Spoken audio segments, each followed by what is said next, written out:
Hello, welcome to Sound and Fury Book Reviews. As usual, I'm Tina. Today I'm doing a book review of The Never-Ending End of the World by Anne Christie. This is a post-apocalyptic book coming out on August 8th, 2023. It's post-apocalyptic from Campfire Press.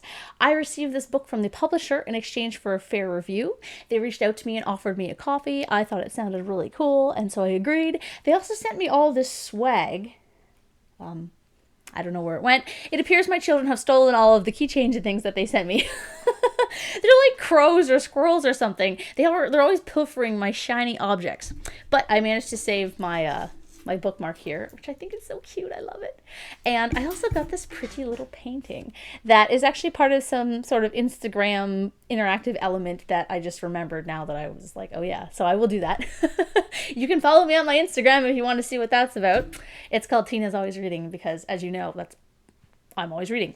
Anyway, an immersive, fascinating, and heartfelt story about the end of the world, the never-ending end of the world, is one of those everyone is gone apocalypses, but in a new and intriguing way. I honestly didn't think I could find another way that the world ended, but I did, and this book has it. So what is it about? Coco Wells hasn't seen another living person since she was a teenager. All of Manhattan is reliving the same few seconds, minutes, or hours on a loop, and they have been for years. Everything looks normal from a distance, but up close it's a nightmare. Coco is a survivor. She scavenges for food, reads, and most importantly, avoids loopers. They ignore her, but only as long as she is silent. She's learned the painful lesson that a broken loop can mean death. After 8 years of solitude, learning to survive and precisely timing the loops that weave around the city, Coco wonders what lies beyond New York and what has become of the rest of the world. As she leaves home for the first time, one question haunts her above all. Am I the only one left? Speculative sci-fi, dystopian apocalypse, and scientific mystery coalesce in The Never-Ending End of the World, a gripping tale of survival, hope, and love from retired naval officer Anne Christie. I read a lot of post-apocalyptic books, as you probably know, and I have never encountered one with this premise.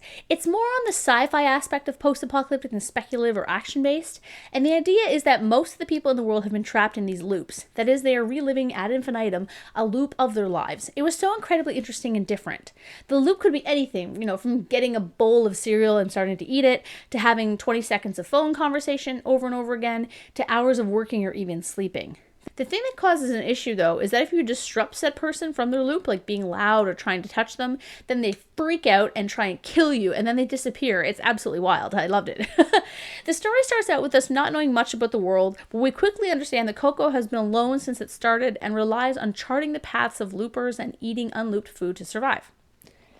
I assumed that most of the novel, like 90% of it, would be her living alone in this world and eventually finally finding another person. And it's huge too, so I was like, I wonder what's going to happen. But that time flies by surprisingly quickly. Not too quickly that it felt rushed. And soon the book becomes a rebuild after the apocalypse story, but with a very important twist that I won't reveal, of course. This is one of those apocalypse novels that is a far cry from The Road, in that most people in this book are not cannibalistic lunatics or raiders. In fact, most people are normal, average people who are looking for a way to survive and be part of a community. Preston Garvey from Fallout 4 would absolutely love it. He would just die to be part of this apocalypse. These groups have differences of opinion on what the loopers are or what they mean or how they deal with them, but it's fascinating from an anthropological point of view to watch this new civilization begin to grow. There is a whole lot more to their communities than that, far, far more, but I'm trying hard near not to spoil anything. There are so many fun things in this book, I don't want to talk about them. Yet, if you're looking for something dark and gritty and violent, this is not that. There are tons of those ones. I just reviewed one a few weeks ago, and I also wrote one myself. It's an award winner. Haha. Also, it's on Audible, so you don't even have to read the book. You can just listen to it. Anyway, there are few apocalypses, though, like The Never-Ending End of the World, where it's less about surviving than it is about rebirth, and not in like a biblical sense, in like a, rebuilding society kind of sense. The novel incorporates an interesting structure.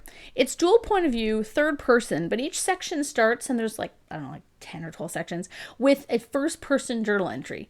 These were excellent as they broadened the characterization, which was needed given the time span of the book, and gave some larger insights from a more subjective point of view. The first person wouldn't have been an engaging way to do the novel had it been for the entire novel, so I really liked the fact that we got kind of a bit of both. It's majority third person, which is like my preference, but I did kind of like these little journal entries here and there. That was really fun. The characters are good. They're a little too perfect at times, like with the conflict being more in the background than between the characters.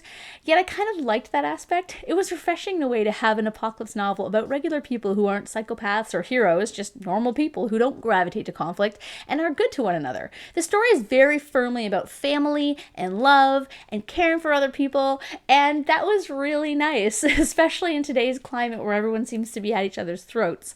I enjoyed reading this book the entire time. I read this little chonker. It's not huge, but it's pretty big, in a couple of days.